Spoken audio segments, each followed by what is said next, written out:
오늘 우리에게 주시는 말씀은 시편 37편 12절부터 26절까지의 말씀입니다. 시편 37편 12절부터 26절까지 하나님이 붙드시고 복 주시는 사람이라는 말씀의 제목으로 12절부터 26절까지 여러분과 제가 한 절씩 교독하겠습니다. 제가 먼저 읽겠습니다. 악인이 의인치기를 꾀하고 그를 향하여 그의 일을 가는도다. 그러나 주께서 그를 비웃으시리니 그의 날이 다가옴을 보심이로다. 악인이 칼을 빼고 활을 당겨 가난하고 궁핍한 자를 엎드러뜨리며 행위가 정직한 자를 죽이고자 하나 그들의 칼은 오히려 그들의 양심을 찌르고 그들의 활은 부러지리로다. 의인의 적은 소유가 악인의 풍부함보다 낫도다. 악인의 팔은 부러지나 의인은 여호와께서 붙드시는도다. 여호와께서 온전한 자의 날을 아시나니 그들의 기업은 영원하리로다. 그들은 환난 때에 부끄러움을 당하지 아니하며 기근의 날에도 풍족할 것이나 악인들은 멸망하고 여호와의 원수들은 어린 양의 기름같이 타서 연기가 되어 없어지리로다. 악인은 꾸고 갚지 아니하나 의인은 은혜를 베풀고 주는도다. 주의 복을 받은 자들은 땅을 차지하고 주의 저주를 받은 자들은 끊어지리로다. 여호와께서 사람의 걸음을 정하시고 그의 길을 기뻐하시나니 그는 넘어지나 아주 엎드러지지 아니함은 여호와께서 그의 손으로 붙드심이로다. 내가 어려서부터 늙기까지 의인이 버림을 당하거나 그의 자손이 걸식함을 보지 못하였도다. 함께 고백합니다. 그는 종일토록 은혜를 베풀고 꾸어주니 그의 자손이 복을 받는도다. 아멘. 어제 우리가 이 앞부분인 시편 37편 1편부터 11절까지의 말씀 우리가 함께 나누었습니다. 악을 행하는 자들과 악한 세상 속에서 성도가 하지 말아야 할 것이 있는데 그것은 바로 불평하지 않는 것입니다. 불평하지 말라. 또 불평과 시기하지 말라. 오히려 잠잠하고 참고 또 기다리라는 것입니다. 왜냐하면 불평이라는 것은 그 불평하는 것으로 현재 진행형인 그 악을 한 자락도 경감시킬 수 없기 때문이고 오히려 그 악을 더 조장하기 때문이죠. 그리고 불평이라는 것은 불평하는 나 자신을 넘어서서 내가 속하여 있는 공동체 전체를 불평으로 감염시키는 그런 파괴력을 또한 가지고 있기 때문입니다. 분하고 노하며 불평하는 자가 아닌 기도함으로 하나님의 그 일하심을 구하는 성도가 되어야 할 줄로 믿습니다. 불평이 악을 행하는 자들과 악한 세상 속에서 성도가 하지 말아야 할 것이라면 다윗은 적극적으로 해야 할 것 세 가지를 우리에게 권면을 하는데요. 그 첫 번째는 여호와를 의뢰하고 선을 행하는 것, 두 번째는 여호와를 기뻐하는 것, 그리고 세 번째는 우리 인생의 길을 여호와께 맡기는 것입니다. 하나님은 이렇게 여호와 하나님만을 신뢰하고 소망하는 자가 땅을 차지하도록 하시고 풍성과 화평을 누린다고 하십니다. 성도인 우리가 마땅히 선택해야 할 삶의 방식으로 권면한 어제의 말씀이 지금을 사는 우리의 진정한 삶의 방식이 되어야겠습니다. 자, 오늘은 계속해서 시편 37편의 그 다음 절인 12절부터 26절의 말씀을 보실 것인데 먼저 시편 37편이 가지고 있는 특징 하나를 좀 나누고 싶습니다. 여러분 혹시 시편 중에 답관체 시편이 있다라는 것 알고 계실 것입니다. 오늘 37편이 바로 그 답관체 시편 중에 하나예요.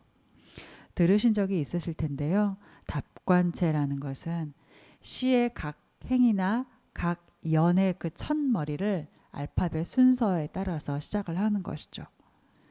그러면 이제 시편은 히브리어이니까 히브리어로 쓰여졌으니까 시편 37편이 답관체 시다라고 하는 것은 이 37편의 각 행 혹은 각 연이 히브리어 알파벳의 순서에 따라서 이루어져 있다는 말이 되겠죠. 이러한 답관체 형식의 시편이 시편 전체 안에서 한 9개 정도 됩니다. 그리고 여러분께서 대표적으로 가장 잘 알고 계시는 것이 그 아주 긴 시편 119편이에요. 여러분 한번 생각해 보십시오. 시편 기자가 왜 답관체라는 형식을 빌어서 시를 작시를 했을까요? 몇 가지 이유가 있습니다. 그런데 이 몇 가지 이유가 동일하게 지향하는 이유가 있는데요. 바로 잘 외워지도록 하기 위해서입니다. 잘 불려지도록, 자주 불려지도록 하기 위해서 답관체 형식을 빌어서 작시를 하는 것입니다. 그럼 또 하나 연이어서 질문을 해보죠. 왜 시편 기자가 잘 외워지기를, 잘 불려지기를 바랬을까요? 본인이 쓴 그 시가 잘 외워지기를, 잘 불려지기를 왜 바랬을까요? 이유는 분명해요. 그 시를 반복적으로 회자하면서 그것이 그 읽는 자의 삶의 내용이 되고 삶의 지침이 되기를 바랬기 때문입니다. 즉 오늘 이 37편의 시가 답관체 형식으로 지어졌다라는 것은 다윗이 이 말씀을 하나님의 말씀으로 받아 이 말씀을 읽는 자들마다, 이 말씀을 노래로 부르는 자들마다 그들의 삶의 내용이 되고 그들의 삶의 지침이 되는, 그래서 하나님이 참으로 기뻐하시는 백성의 삶을 살기를 간절히 소망했기 때문이라는 거죠. 어제 오늘 그리고 내일까지 나누어질 이 시편 37편의 내용이 바라기는 저와 여러분의 삶의 방식이 되고 또 삶의 내용이 되고 삶의 지침이 될 수 있기를 간절히 소망합니다. 12절부터 15절까지의 말씀을 한번 다시 함께 읽겠습니다. 12절부터 15절까지의 말씀입니다. 시작. 악인이 의인치기를 꾀하고 그를 향하여 그의 일을 가는도다. 그러나 주께서 그를 비웃으시리니 그의 날이 다가옴을 보심이로다. 악인이 칼을 빼고 활을 당겨 가난하고 궁핍한 자를 엎드러뜨리며 행위가 정직한 자를 죽이고자 하나 그들의 칼은 오히려 그들의 양심을 찌르고 그들의 활은 부러지리로다. 어제 나누었던 1절부터 11절까지 악인과 의인에 대한 다양한 정의와 함께 악인으로 사는 삶, 의인으로 사는 삶의 어떤 본질적인 대조를 우리에게 보여주었습니다. 오늘 이어지는 이 말씀의 12절부터 15절은 악인이 그 악행으로 의인을 핍박하고 고난을 줄 때 그 핍박과 고난을 받아야 하는 성도는 어떻게 해야 하는가에 관련한 질문이고 답이에요. 12절 말씀을 보시면 악인이 의인치기를 꾀하고 그를 향하여 그의 일을 간다라고 했어요. 악인이 직접적으로 의인을 핍박을 하는 겁니다. 의도적으로 핍박을 하는 거예요.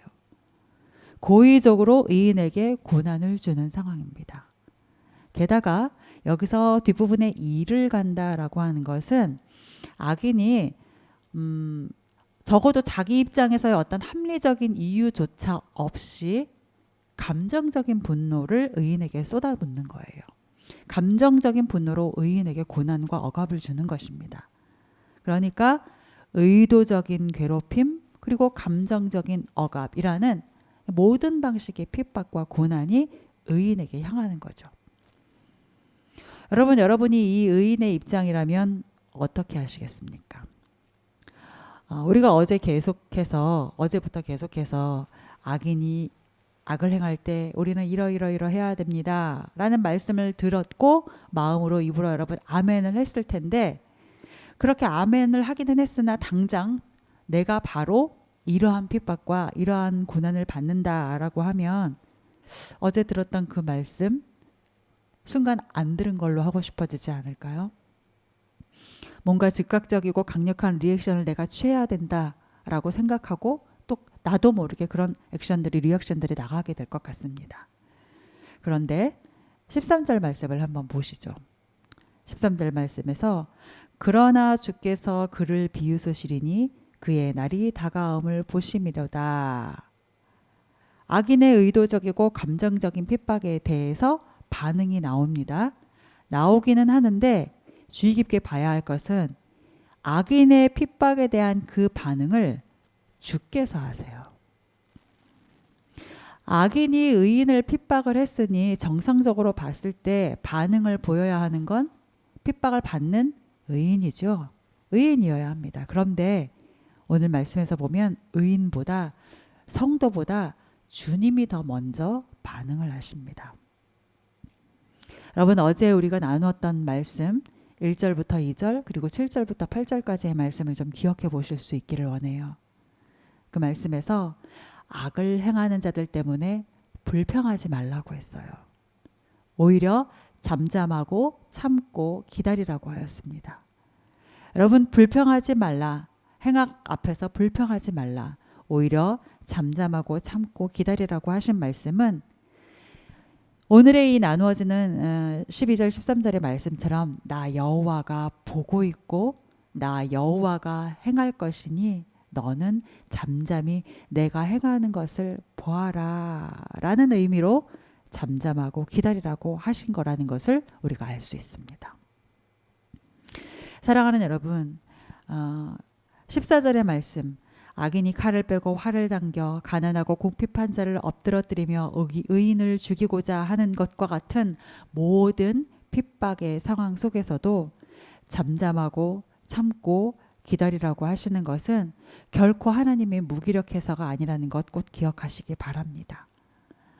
하나님이 악인의 모든 날들을 하나도 놓치지 않고 보고 계시고 있고 그 악인이 나에게 행하는 악도 놓치지 않고 보고 계시며 무엇보다도 나 자신보다 더 내가 받는 고통을 안타까워하시고 그래서 가장 먼저 나보다 적극적으로 반응하시는 분이 하나님이시기 때문입니다. 그러니 너희는 잠잠하고 참고 기다리라고 하시는 것이죠. 그들의 칼이 오히려 그들을 찌르고 그들의 활이 부러지게 하는 것은 주님, 즉 여호와 하나님께서 하시겠다라고 말씀하시는 것입니다. 주님은 우리에게서 한시도 눈을 떼지 않으십니다. 또한 우리를 고통스럽게 하는 악인도 한시도 놓지 않고 보고 계십니다. 그 하나님의 함께 하심으로 위로를 받으실 수 있기를 소망합니다. 계속해서 16절의 말씀을 보시면 함께 읽겠습니다. 16절입니다. 시작. 의인의 적은 소유가 악인의 풍부함보다 낫다. 다윗이 지금 이렇게 고백을 합니다. 의인의 적은 소유가 악인의 풍부함보다 낫다. 오늘 이 시편은 의인의 적은 소유가 악인의 많은 소유보다 낫다라고 말하고 있는데 이 말씀은 우리가 이 말씀을 대할 때 읽을 때 우리가 오해하지 말아야 할 것이 있습니다. 여러분, 이 비유는 의인과 악인의 각각의 소유의 평균치를 비교하려고 하는 것이 아니에요. 혹은 적게 갖는 것, 소위 청빈이라고 하죠. 이런 적게 갖는 것이 많이 갖는 것보다 옳다. 그러니 많이 갖는 것은 나쁘다라고 단정하려고 하는 것도 아닙니다. 16절의 이 비교는 소유의 많고 적음에 중점을 두고 있는 것이 아니에요. 소유한다라는 것이 무엇이냐? 가치 있는 소유가 무엇이냐? 의인의 소유는 가치 있는 소유이어야 한다라는 것을 말하려고 하는 것입니다. 그리고 이 16절의 말씀을 잘 이해하기 위해서 우리가 함께 보아야 하는 것이 있는데 바로 옆에 21절의 말씀이에요. 여러분 21절 말씀 함께 보십니다. 읽으실게요. 시작. 악인은 꾸고 갚지 아니하나 의인은 은혜를 베풀고 주는도다. 여러분, 악인이 부에 집착하는 이유가 무엇일까요? 악인들이 이토록 부에 집중하는 이유가 무엇이겠습니까? 부 이퀄 나의 가치라고 착각하기 때문입니다. 내가 많이 가질수록 내가 높아진다. 내가 많이 가질수록 내가 인정받는다. 내가 갖는 부의 양은 곧 나의 힘이다 라고 착각하기 때문이에요. 그래서 수단과 방법을 가리지 않고 부에 집착하는 것입니다.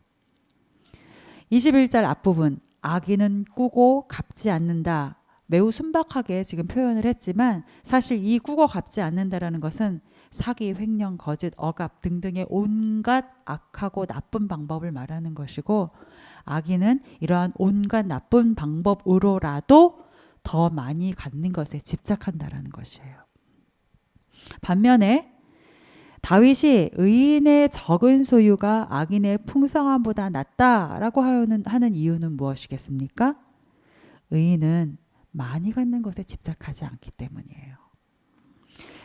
그렇기 때문에 의인은 상대적으로 적게 가졌다 할지라도 의인 자신에게는 이미 풍성한 것이고요. 무엇보다 의인은 갖는 것이 목적이 아니라 그 가진 것을 의미 있게 나누는 것이 목적이기 때문에 그러합니다. 그래서 21절 뒷부분에 보면은 의인은 은혜를 베풀고 준다라고 말하고 있죠. 의인은 그가 소유한 것을 악인보다 혹여 적게 가지고 있을지는 모르지만 그 가진 것으로 풍성히 나누는데 인색하지 않은 자입니다. 그렇기 때문에 누구보다 풍성한 자이고 다윗은 이러한 의인의 적은 소유가 악인의 풍부함보다 낫다라고 권면하는 것이에요. 사랑하는 위터처치 가족 여러분, 그리고 온라인으로 함께하는 여러분, 내가 얼만큼 가졌는가 보다 내가 얼만큼 베풀고 주는 자인가, 내가 내 소유로 하나님의 은혜를 흘려보내는 축복의 통로가 되고 있는가에 더 가치를 두는 인생 되실 수 있기를 소망합니다. 그리고 받은 모든 것에 감사하되 무엇보다도 하나님 그분을 더 가질 수 있기를 열망하고 갈망하는 우리의 인생이 될 수 있기를 간절히 소망합니다. 계속해서 17절부터 20절까지의 말씀을 함께 보시겠습니다. 17절부터 20절까지의 말씀을 함께 다시 한번 읽습니다. 시작. 악인의 팔은 부러지나 의인은 여호와께서 붙드시는도다. 여호와께서 온전한 자의 날을 아시나니 그들의 기업은 영원하리로다.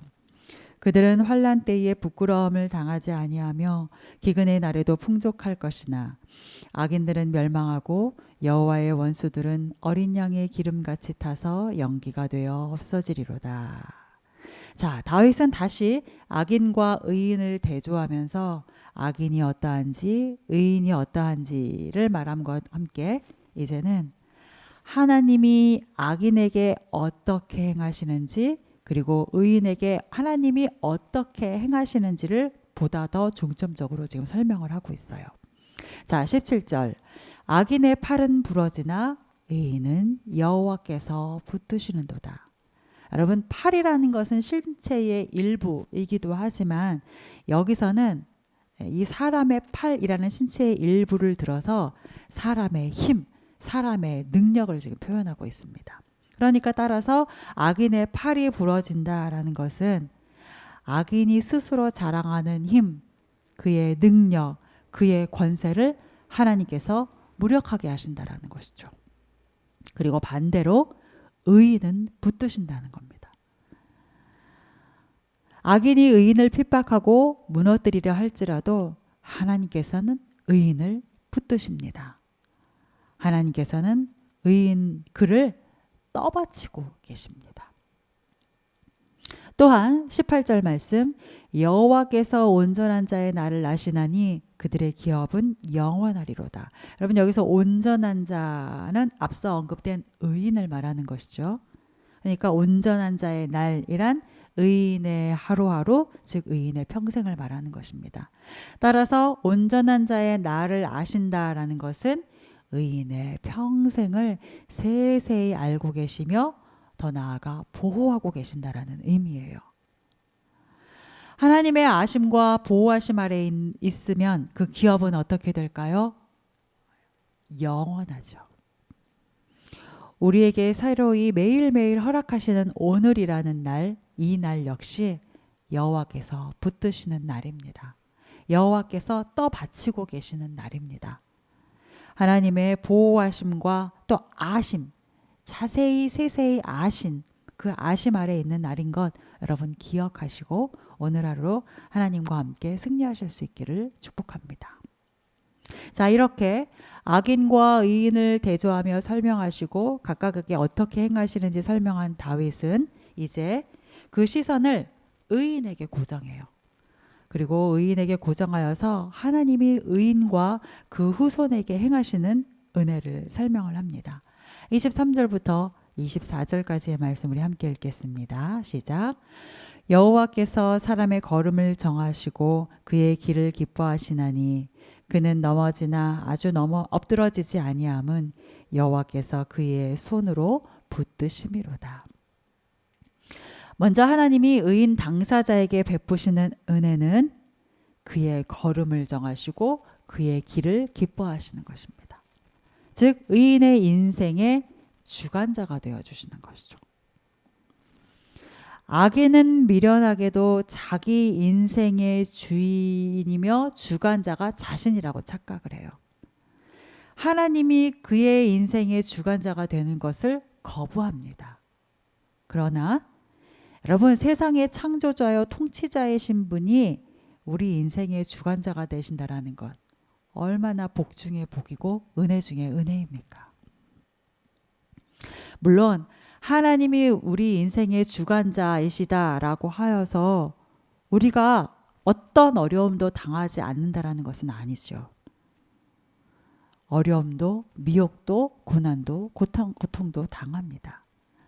우리가 영원한 나라에 이르기 전까지 우리는 여전히 연약한 자이기 때문에 때로는 사탄의 미혹으로 넘어져 고난을 당하기도 하고 악인의 핍박으로 넘어져 고난을 당하기도 합니다.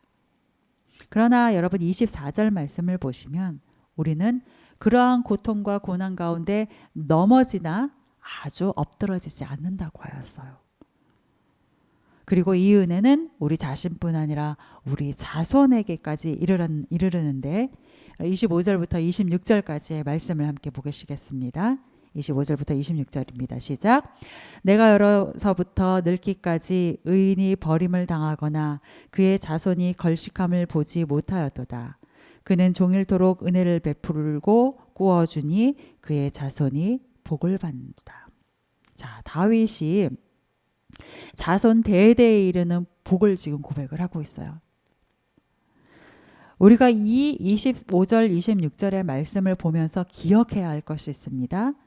다윗 스스로가 고백한 내가 어려서부터 늙기까지 의인이 버림을 당하거나 그의 자손이 걸식함, 여기서 걸식함은 이제 굶주림인데 이런 굶주림을 보지 못하였다라고 단호하게 고백하는 이 고백은 사실 의인 자신이었던 다윗이 버림받아 본 사건, 걸식함, 즉 굶주림을 겪어본 후에 한 고백이라는 거예요.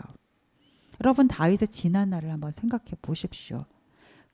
그가 어렸을 때 그의 가족에게, 또 그가 그의 생명을 거쳐 구원한 그의 백성들과 또 무엇보다 또 사울 왕에게 버림받아 봤지 않습니까? 그리고 도피하는 과정들 속에 무수히 굶주림 당해봤죠. 다윗 자신은 사실 버림받아 보았고 굶주림을 겪어보았어요. 그런데 버림당하지 않는다, 걸식함을 보지 못하였다라고 지금 고백을 또 하고 선포를 합니다. 참 아이러니죠.